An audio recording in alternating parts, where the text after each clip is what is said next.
కేజ్రీవాల్ కి ఇచ్చిన మధ్యంతర బెయిల్లో కొన్ని షరతులు పెట్టింది సుప్రీంకోర్టు. కేజ్రీవాల్ సాక్షులతో మాట్లాడకూడదని, ఢిల్లీలోని పార్టీ ఆఫీస్ కు వెళ్లకూడదని బెయిల్ ఉత్తర్వుల్లో పేర్కొంది. అలాగే సీఎం ఆఫీస్ కు, ఢిల్లీ సెక్రటేరియట్ కూడా వెళ్లకూడదని తెలిపింది. అంతేకాదు సీఎం సంతకం తప్పనిసరి అయ్యే ఫైల్స్ తప్ప రోజువారీ ఫైల్స్ పై సంతకాలు కూడా చేయకూడదని బెయిల్ ఉత్తర్వుల్లో పేర్కొంది సుప్రీంకోర్టు. లిక్కర్ కేసులో తన పాత్ర గురించి ఎలాంటి వ్యాఖ్యలు చేయకూడదని ఆదేశించింది. సాక్షులే కాదు అధికారులతో కూడా మాట్లాడకూడదని షరతులు పెట్టింది.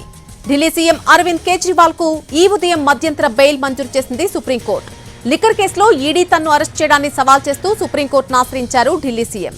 విచారణ చేపట్టిన సుప్రీంకోర్టు కేజ్రీవాల్ కు మధ్యంతర బెయిల్ ను మంజూరు చేస్తూ తీర్పిచ్చింది. కేసును విస్తృత ధర్మాసనానికి బదిలీ చేసింది. కేజ్రీవాల్ అరెస్టులో పలు అంశాలను పరిశీలించాల్సి ఉందని వ్యాఖ్యానించింది సుప్రీంకోర్టు. అయితే లిక్కర్ స్కామ్ కు సంబంధించిన సీబీఐ కేసులో ఢిల్లీ సీఎం కేజ్రీవాల్ కస్టడీని పొడిగించింది రౌజ్ అవెన్యూ కోర్టు. ఈ నెల 25 వరకు కేజ్రీవాల్ జ్యుడిషియల్ కస్టడీ పొడిగించింది.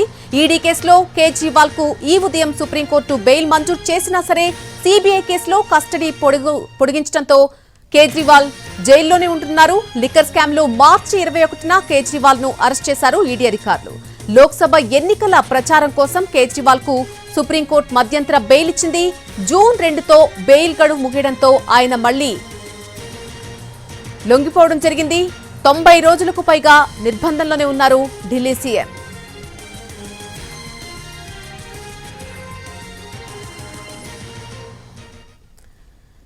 కేజ్రీవాల్ కి ఇచ్చిన మధ్యంతర బెయిల్లో కొన్ని షరతులు పెట్టింది సుప్రీంకోర్టు. కేజ్రీవాల్ సాక్షులతో మాట్లాడకూడదని, ఢిల్లీలోని పార్టీ ఆఫీస్ కు వెళ్లకూడదని బెయిల్ ఉత్తర్వులో పేర్కొంది.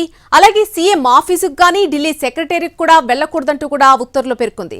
అంతేకాదు సీఎం సంతకం తప్పనిసరి అయ్యే ఫైల్స్ తప్ప రోజువారీ ఫైల్స్ పై సంతకాలు కూడా చేయకూడదని బెయిల్ ఉత్తర్వుల్లో పేర్కొంది సుప్రీంకోర్టుకి. ఇదే అంశానికి సంబంధించి పూర్తి అప్డేట్ మా ప్రతినిధి రాజు అందిస్తారు.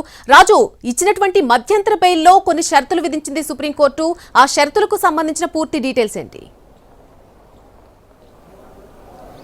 నళిని, ఈరోజు ఉదయం సుప్రీంకోర్టు వెలువరించినటువంటి తీర్పు ఏదైతే ఉందో, అంటే ఢిల్లీ ముఖ్యమంత్రి కేజ్రీవాల్ కు లిక్కర్ కేసులో అది ఈడీ కేసుకు పరిమితంగానే, అంటే ఈడీ కేసును సవాలు చేస్తూ ముఖ్యమంత్రి కేజ్రీవాల్ సుప్రీంకోర్టును ఆశ్రయించారు. ఈడీ అరెస్టు, దాంతోపాటు కస్టడీకి సంబంధించినటువంటి అంశం పైన.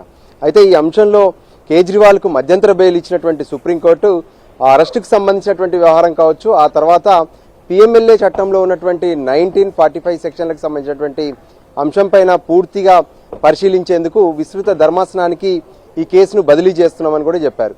ఆ సందర్భంగానే కేజ్రీవాల్కు సంబంధించినటువంటి జడ్జిమెంట్ కాపీ ఏదైతే ఉందో ఆర్డర్ కాపీని అప్లోడ్ చేశారు. ఇప్పుడు ఆర్డర్ కాపీలో పరిశీలిస్తే ప్రత్యేకంగా 5 కండిషన్స్ కేజ్రీవాల్కు పెట్టారు. అంటే తను ముఖ్యమంత్రిగా ఉన్నారు, ఢిల్లీలో ముఖ్యమంత్రిగా ఉన్నారు.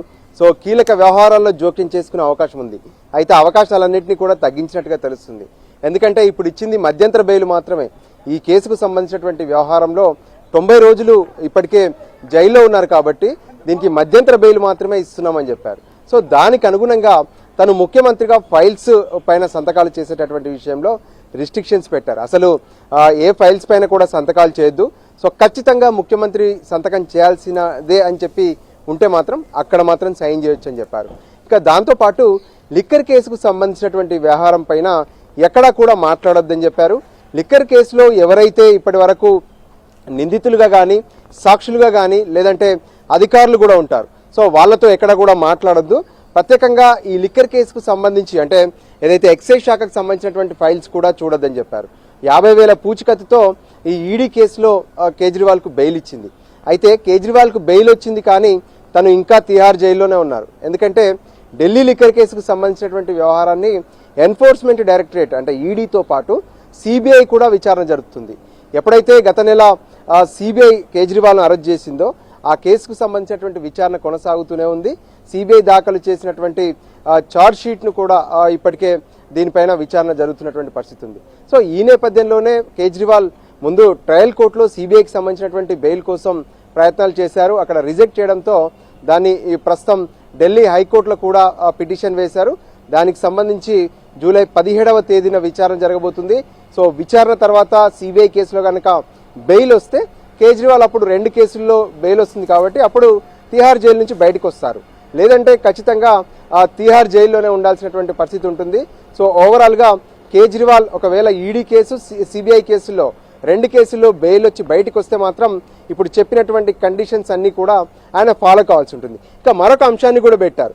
ఈ కండిషన్స్ అన్ని పెడుతూనే విస్తృత ధర్మాసనం ఎప్పుడైతే ఈ కేసును విచారణ జరపడం మొదలు పెడుతుందో ఆ సందర్భంగా ఇప్పుడు ఉన్నటువంటి మధ్యంతర బెయిల్ను పొడిగించవచ్చు, లేదంటే వెంటనే ఆ బెయిల్ను ఉపసంహరించే అవకాశం కూడా ఉంటుందనే విషయాన్ని సైతం ఈ సందర్భంగా బెయిల్ ఆర్డర్ కాపీలో స్పష్టంగా జస్టిస్ సంజీవ్ ఖన్నా ధర్మాసనం పేర్కొంది. నళిని, రాజు, మీరు చెప్పినట్టుగా ఒక కేసులో బెయిల్ రావడం, మరొక కేసులో రిమాండ్ పొడిగింపు జరగడం. ఒకవేళ బెయిల్ వచ్చినా కూడా ఈ రోజు ఈ మధ్యంతర బెయిల్ వచ్చినా కూడా ఆనందం లేకుండా పోయింది కేజ్రీవాల్ కు.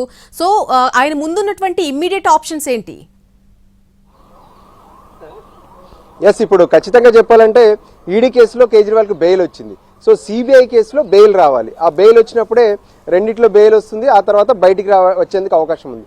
సో ఇప్పుడు ఏదైతే సిబిఐ కేసు ఉందో ఈ సిబిఐ కేసులో ఏ విధంగానైతే ఈడీ కేసులో న్యాయ పోరాటం చేసి ట్రయల్ కోర్టు, ఆ తర్వాత ఢిల్లీ హైకోర్టు, ఆ తర్వాత సుప్రీంకోర్టుకు వెళ్లారు. అదేవిధంగా ఇప్పుడు ట్రయల్ కోర్టులో సిబిఐ కేసుకు సంబంధించినటువంటి బెయిల్ అంశం పూర్తయింది. అక్కడ బెయిల్ ఇవ్వలేదు, దాంతో హైకోర్టుకు వచ్చారు. సో హైకోర్టులో బలమైనటువంటి వాదనలు వినిపించడం, సో ఆ తర్వాత తను అక్కడ బెయిల్ పొందితే బయటకు వచ్చే అవకాశం ఉంటుంది. సో అందుకోసమే ఇప్పుడు కేజ్రీవాల్తో పాటు కేజ్రీవాల్ వద్ద ఉన్నటువంటి లీగల్ టీంకు ఉన్నటువంటి టాస్క్ ఒకటే, సిబిఐ కేసులో బెయిల్ రాబట్టుకోవడం. సో దానికి అనుగుణంగానే కావాల్సినటువంటి ప్రయత్నాలు అయితే చేస్తున్నారు.